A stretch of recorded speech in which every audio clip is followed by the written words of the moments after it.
a few years ago, I was in Greece, and Greece has plethora of of sites. Greeks, Athens is basically a site, and so I did go to a museum in Athens that captured me, and it was the Archaeological Museum of Athens, and it had things, statues, and artifacts from 2,500 years ago, and that's old. 2,500 years ago. That's before so many other things. That's not everything that we know. It's before that. Even the internet is before that. It's really, really before 2,500 years ago. So I found that fascinating, and I did spend some time there, and I did do a little more than the minimum that I usually do if I have the car or I have to get dropped off or something like that. I do the minimum. I don't stop people from doing their stuff, but I do the minimum. But I was a stayer in that particular outing, and looking at all the displays and the glass cases and the gears and the little statues and like that. And I think the reason that I was captivated by that was because I have this basic question. And the basic question circulates around, are people really different now, and so different that all the spiritual methods of the past are irrelevant, because it could just as well be that the methods to cure a rodent are the same methods to cure a human being. That we're that different, that we're so different.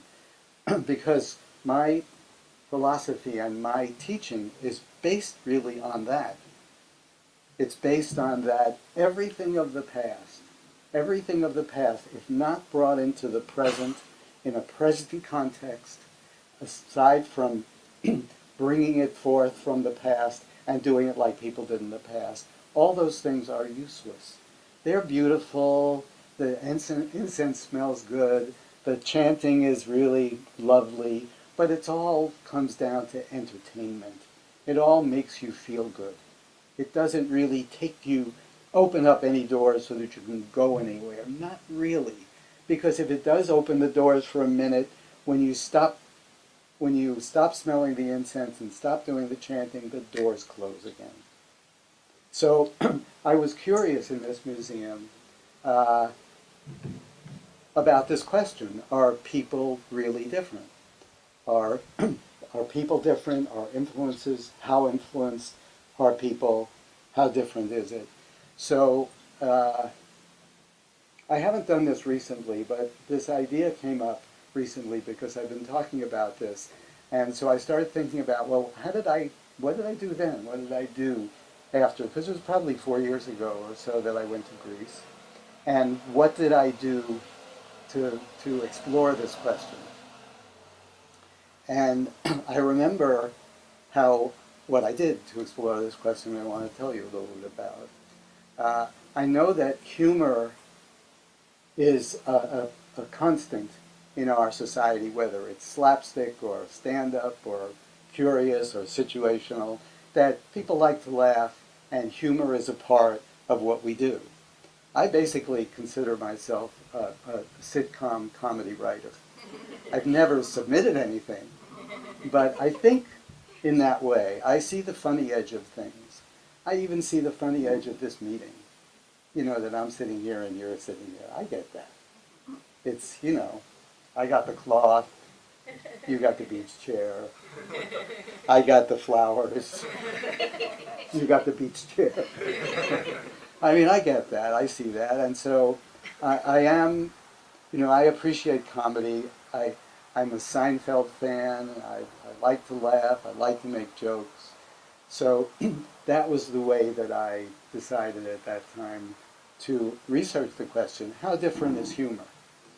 So I read, I don't know if any of you have ever been exposed to ancient Greek humor, written 2,500 years ago, but there's a guy his name was Aristophanes, and that's what he did. He wrote comedy.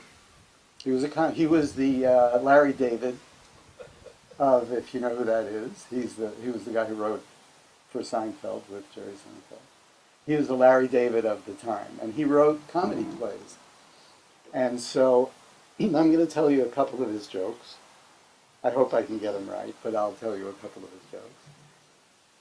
And we can see by looking at that question how much we'll explore this question together. Are people that different that they need me, or are they okay with all the other stuff? Are they okay with all the stuff that's been brought forth, the stuff last night that some people went to totally brought forth, worked 1,000 years ago? Does it work now? Are people that different? Are circumstances that different? Like that. So to explore that question. So here's one joke is a guy is, two people are at home, a family, and the guy is talking to his wife, and people at that time sleep on kind of boards with some straw and stuff like that. And he had for his pillow, he was using a gourd, a ceramic gourd. And he said to his wife, this ceramic gourd is just too heavy. This comes from Lysistrata. I don't know if you know that. That's a very famous play, comedy play by Aristophanes, which I'm sure you're all familiar with. So he said, this gourd is just hurting my head. It's too hard. I can't sleep on it. So his wife said, well, I have the remedy. We'll fill it with feathers. So this is a 2,500 year ago joke. It's honest. This is a 25. Now there's another one that I remember too, if I can get this one right. Somebody goes to a doctor or a healer at that time and says, when I wake up in the morning, it takes me like a half hour to feel like I can do anything. I'm just out of it for a half hour. If you have any suggestions? And the doctor says, get up a half hour later. That also is a 2,500-year-old joke. Well, whether you laugh or not, and you're more scientific about it, and you don't want me to make you laugh, I get that. So that's interesting because we find that funny, and that's 2,500 years old. So that's a little bit of evidence that people really haven't changed, and maybe methods of the past, maybe the way the Buddha taught, and the way Jesus taught, and the way Zoroaster taught, and the way even more recently Yogananda taught, or anybody taught, is relevant in that time, or traditions from Persia, or the Sufis, or the Hindus, or the Buddhists, or anybody. That would be a little evidence that people are the same. Okay, now I want to tell you another joke, and this joke is from right now. Okay, so let me see if I can get this one right. There's a lonely guy, and he's living alone in his apartment, and he's calling to check on his bank balance or some credit card charge. So he gets on the phone, and a very nice female voice says, we were very happy to get your call. We consider it really important. We're getting a lot of calls right now, and adds, if you wait on the phone, I'll wait here with you. And so then it goes quiet, and now this lonely guy said, wow, you really have a nice voice. What do you think about meeting me at Starbucks at 7 o'clock tomorrow night at the Fashion Mall? And then the voice comes back, okay, I can put you through now, and puts them through, and that's the end of that conversation. So the next day, the lonely guy goes to the Starbucks and is sitting there, and sits down at the appropriate time and orders 2 coffees, and the 2 coffees are sitting there, and and sitting there, and he's drinking his coffee and the other coffee, and the coffee guy, what's it called, a barrister, barista. A barista is a barrister who didn't go to school. Barrister is a lawyer.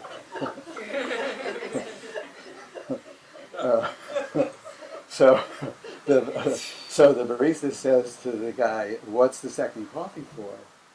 So he repeats the story, and the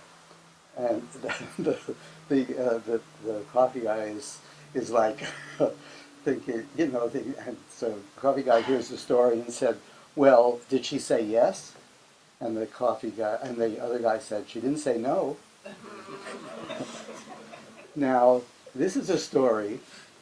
This is one of the jokes I wrote for Seinfeld that I never wrote down. This, honest. And that could not have been written 2,500 years ago. And nobody 2,500 years ago could possibly relate to that story or even laugh at it or think that it's relevant. And other jokes specific to our time and place would also give us evidence that, yes, something is substantially different and something is substantially the same. What a conundrum. What does that mean about methods? Does that mean some of them can be used from the past and converted into the present without any conversion? That a person actually could become a Hindu or a Christian or a Buddhist in the orthodox sense and practice as those people did 1,000 years ago or 500 years ago or even 100 years ago? Could they? Well, we don't know. But what we do know, and what I know, and I want you to know, is that there is a portal to freedom. There is a portal to the world in which things don't go up and down, and good and bad, and I like and I don't like. Or I'm afraid and I'm not afraid, or I want and I don't want. There's a portal into that world that, that circulates above those issues of problems, plans, and relationships. There is another world, and there is a portal to that world, and the portal to that world for anybody at any time, and certainly in this time, that portal is meditation. Now, this is not a simple remark. Okay, well, I do that. I do that. But meditation is the simplest of activities, but it has the most stringent of requirements to be able to benefit from. The most stringent of requirements to be able to benefit from. And that prerequisite, that requirement is humility. And you don't have it. You don't have it, you don't have it, you don't have it, you don't have it, you don't have it. And what's more, you couldn't have it. There is no way that you can grow up in this culture of ours and have humility. And if humility is the portal, is the prerequisite for meditation, and meditation is the portal to freedom and to consciousness and to reconnection to the energy that keeps us alive, then our step is toward humility. Our step is not toward meditation. Our step is not toward imitation of what it would be like if. Our step is toward humility. And the prerequisite for stepping toward humility, or uncovering the natural humility within you, is realizing that you don't have it. Because if you think you have it, if you think you're kind and good and patient, if you think you're mellow and easy, and if you have any illusion about yourself, that you really care about things other than yourself, if you have those illusions, if you have an illusion that you actually feel the accurate size of yourself in this creation, if you have the illusion that you actually feel that you're that ant walking on the beach of infinity, if you actually imagine that you have that feeling, the feeling that is the prerequisite for meditation, then there's no way that you're going to uncover that humility in yourself, because you already have it. It's not going to happen, but you don't have it. And that is not an accusation, because you couldn't have it. And I couldn't have had it, and I didn't have it. Because we grow up in a time, I told you I was in Europe. You know how I got back here from Europe? I took Norwegian Airlines. I flew in, I think it cost like $250. Norwegian Airlines from Copenhagen to San Francisco, nonstop in a 787 Dreamliner for $250. The newest plane. They don't have, the windows don't shade up and down. You push a button and they kind of shade. And you push another button and they uncover. And there's blue light in the plane. And there's more oxygen there, so you don't feel so much jet lag. Now, if you think a person, and I did it in 10 hours, watching movies the whole time. Non-stop movies, and if I didn't watch movies, I'd rest my feet, like that. Now, if you think the effect of that, which is just one special occasion, but everything we have around us gives us an undeniable message that you can be in control. And if you are not in control in some particular avenue, here's the way you can get control. You can get control over your health. You can get control over your wealth. You can get control over the place you live. You can get control over the people that you know. Now, you tell me, how recent is that? How different is that from the people that walked the earth with the Buddha? How different is that from the people who sat in the circle around Zarathustra? How different is that from people who sat in front of statues of Hanuman and pictures of Ram? How different is that from the people who knew all the known and all the unknown? How different is that in the last 20 years that everybody here has a cell phone in their pocket? A cell phone was like, if you would have said 50 years ago, I got a call, let me take it. The person would say, you what? You know, if you look at a movie that's 20 years old, they have payphones. If you go right through a city and you look at the payphones, those things are all empty. There's nothing in there anymore. How different is that? How different is computers? How different is our options? We are soaked from the time of birth till this moment with the illusion of control, because there are things that we can control, and the things that we can't control, we don't embrace. We don't think about. We just try to control and control and control and avoid what we can't control. And control, the feeling of control is the opposite of the feeling of humility, which is required, a prerequisite for meditation, which is the portal to freedom and what you might call finer consciousness. So what is our plight? It's so clear that though human nature may have not changed that much, because we still laugh at the same things.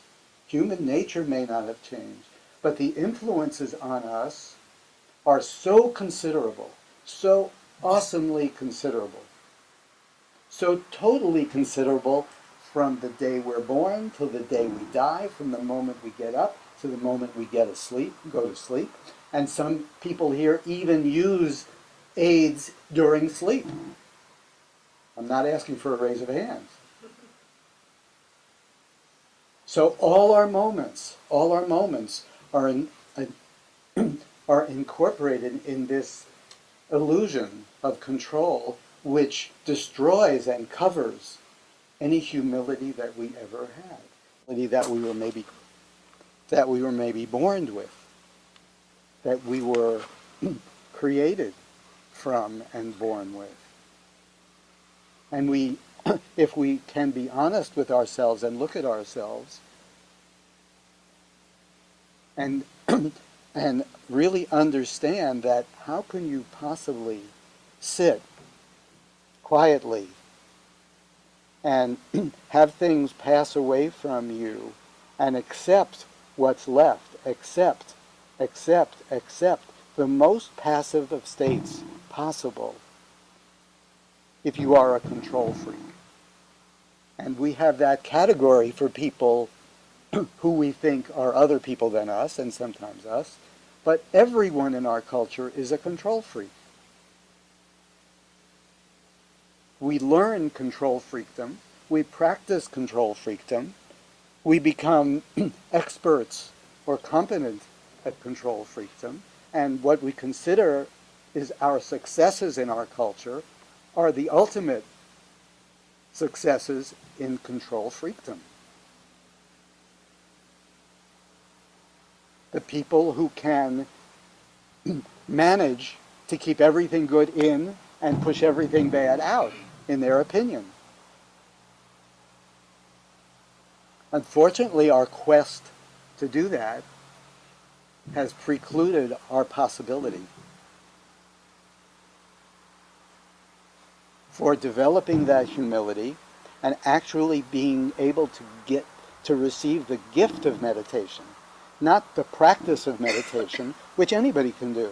There was a guy who came around some number of years ago and initiated millions of people in meditation, hundreds of millions of people in meditation, taught the most incredible techniques, maybe the ultimate of techniques. All you had to do was show up. Sometimes there was a meeting and there was somebody hitchhiking and somebody else picked up the hitchhiker came to the meeting, and the Mahatma, the Indian who was passing this out, said, if you don't want to receive this meditation, leave the room. And the person's too stoned to leave the room, so he's sitting there and he received the meditation. He got the meditation. But he didn't get the humility. You got the meditation, but you don't have the humility. So you can do the practice, but you're not going to get the benefits. You can do the practice, you're not going to get the benefits. You can do the chanting, you're not going to get the benefits. You can do the praying, you're not going to get the benefits. Because the humility is the prerequisite. This school is here to teach you how to uncover that humility. That's the challenge in front of us, to uncover that humility. And once you do, then you can learn to meditate. And then you can not only sit, I went to a 2-week Vipassana. I went to 2-week Vipassana. But you're the same person. You're the same person. You can't get maybe a little different because you can sit still. That's nice. But those gifts of consciousness and freedom are not available to you. You still get angry. You still get frustrated. You still rush. You still worry. You still blame. Those really coarse experiences are still your reality. Still, they can be called up from you in an instant. Because you need to uncover the natural humility that's within you. Now, this is no small thing, but it is possible. I grew up in New York. I grew up learning that humility was the enemy. I grew up learning that bravado was my best friend. Learn something, stick to what you learn, Surround yourself with people who respect that thing that you learned. Stay away from anybody who thinks you're an idiot. Isolate your world. Make enough money so that you can do that. Develop enough skill that you can do that. I learned all those things just like you learned all those things. But I was fortunate to meet someone who had another view and who presented another possibility to me. At first, I thought it was curious and interesting. I wasn't particularly interested, like some of you are. Sounds entertaining, interesting. But eventually, that connection wore me down, and I started to see myself as I was, that I was extremely limited and extremely manipulating, because this freedom that I had was very situational. So I had to maintain the situation. I had to maintain the control. Even if it meant control was going to my room and locking the door. So I wasn't subject to whatever challenged me.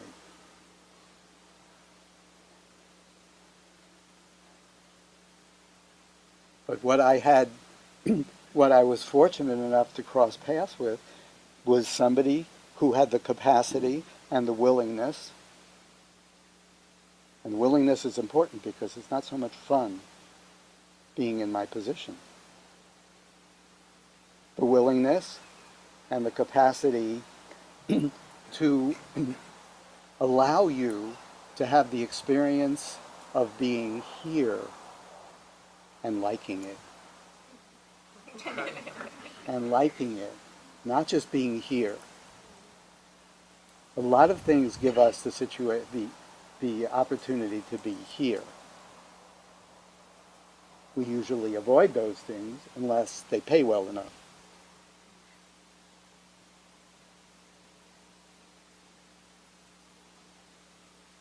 Or they're pretty enough or handsome enough.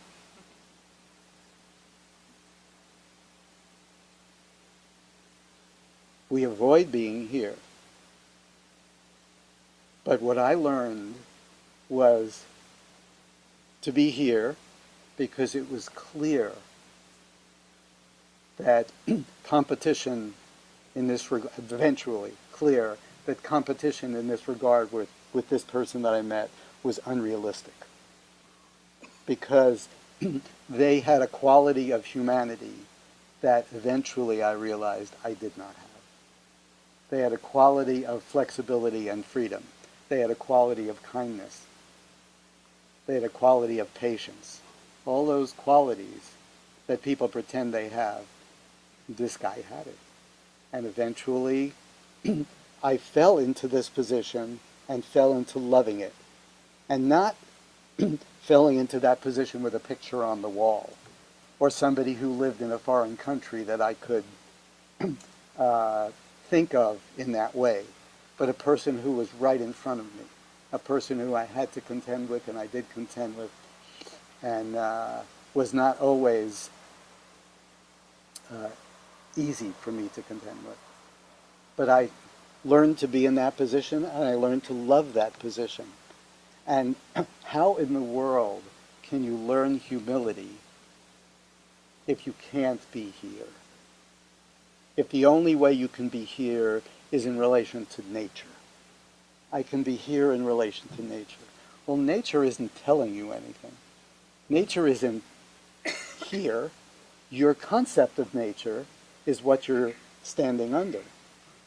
And if you have a picture on the wall, whatever that picture is, or if you have a guru or a teacher and that picture is on the wall, if that picture can't talk to you, and as I said, if that picture can't pass the ketchup, salt. For me, it would be ketchup. But can't pass the salt and mail a letter for you. You don't have what you imagine you have. You're not standing under anything. You're standing under your beatific fantasy. You're standing under your. You're standing under your. That's not standing under. What an incredible gift it is to have someone who has the capacity and willingness to accept that relationship, that I am responsible for you. It's not an attractive experience. It just is a natural experience. It's like a mother and a child. A mother can say, oh, I have a baby. I love having a baby. I love having... You always love having the baby? No, you don't always love having the baby. Sometimes you love it, and sometimes, oh my God, if this baby gets up one more time during the night, like that. Especially for the second and the third, and we won't go on past that. So sometimes, how's that expression go? Sometimes laughing, sometimes crying, gnashing of teeth, whatever. But somebody who's willing to play that part with all the tools and all the possibilities and all the drugs and all the methods and the interactions and the support system, a person would be severely challenged, and it would be, in my opinion, impossible for a person in our time. And you couldn't have avoided being in our time because you're here. A person in our time developing the humility that it was necessary to get the gift of meditation, which is the portal to freedom. So if a person can facilitate your humility by being that person that you can sincerely and honestly be in this position with in person, not in your imagination, not once a year, twice a year, not get a hug here and there and have all kinds of imaginations about this person, but in person, that you can you can eat with them and you can work with them and you can travel with them and you can see their manifestations and you can honestly feel that it's okay to be here. No matter how much you've quested for control, no matter how much you guys, no matter how much testosterone you have pumping through your system, no matter what you have, no matter what your situation is, no matter how much you've tried to succeed so that you have control, you still can possibly unwind that and come home if you have the chance to stand under, develop humility, use tools to develop humility, not use tools that I might teach to be stronger and more independent, not meditate so that you can be stronger and more independent, so that you can to recognize your incredible dependence even on the breath that comes into your body, so that you can really feel that natural passivity that an ant would naturally feel walking on the beach of infinity with as much sand as stars in the sky. But if you imagine that door is going to be open to you, that portal is open to you because you're part of a spiritual practice, and whatever it is you do, you have to rethink that. You don't have to, but I suggest you rethink that. Are you a seeker of control? Are you a seeker of humility? Are you a seeker of the kind of surrender that's not like a soldier with his hands up and saying all is lost, but saying, I'm ready for something new, I'm ready for something different. I have pursued control in subtle ways. Even you walk into a room, you say something witty, or you say something engaging, or you say something polite to get people to like you. You give a present. You give a present so that you feel more kind. But all the things that you do to really be willing to examine those things impartially, not critically, not you're bad. You're part of the human condition of our time. That people in Buddha's time didn't have those options. When Buddha, when Buddha's followers woke up in the morning, those people didn't think, well, what am I going to do today? Maybe I'll go into town. Maybe, no, I don't really like Safeway. I think I'll go to Mother Truckers because, yeah, I think organics is where it is. None of the options, if you really look at the options that you have, your situation is nothing like these. Your human nature may be very much like those people, but your circumstances are completely different. You are promised that you can do what's never been done. You can win what's never been won. But meanwhile, life goes on all around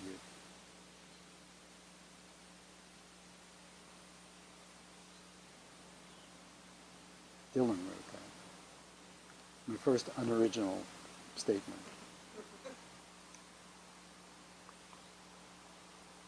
But to really understand that, some self-examination has to happen. And it has to happen in a particular way that's light and humorous and with perspective.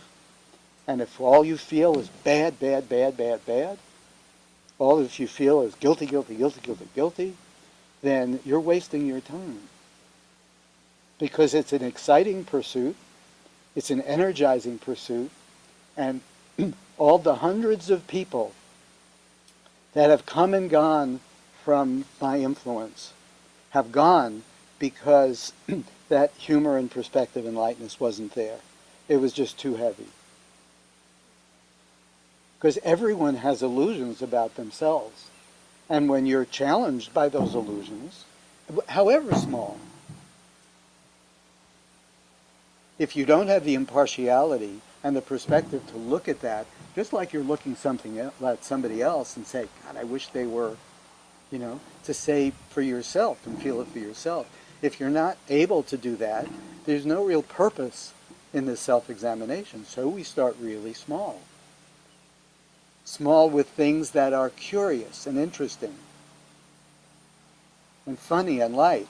And sometimes even those things are too much for a person.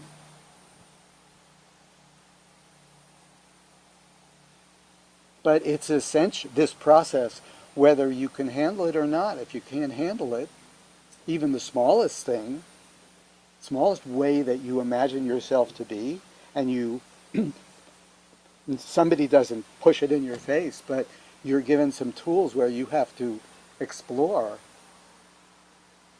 how you actually are, and you balk at even that, then I don't have anything that can help you. I don't have anything magic that'll make you want something that you don't already want. So to really be willing to to be part of the progression of trying to learn, see yourself as you are in small ways, develop the humility that comes from that, have the gift of being able to stand under and feel good about it, because you are under. We are all under. And how are you going to learn to be under God, like one nation under God? I mean, it took the Supreme Court to allow those words to be in there. Are you aware of that? Under God was not in there. The Supreme Court said, forget it, under God. I ain't under nothing. How can you conceive of yourself as under anything if you don't have a little practice? You need somebody to practice on. You need a victim. So that you can learn humility, so that you can meditate and benefit from it, because humility is the prerequisite for benefiting from meditation.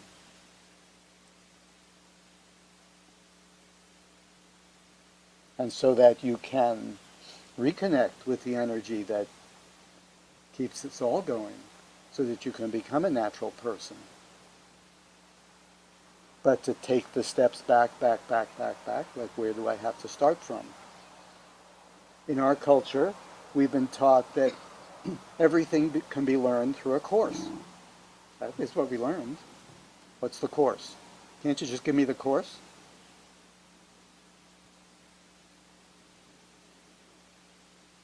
Well, if I could, I would. And in the way that I put it forth, I will. And I'll ask nothing in return for you, other than you give it a try. Have an experimental attitude. Give it a go. I don't need money. I don't need thanks. I don't need appreciation. I don't need accolades. I don't need to be known. I don't need any of those things.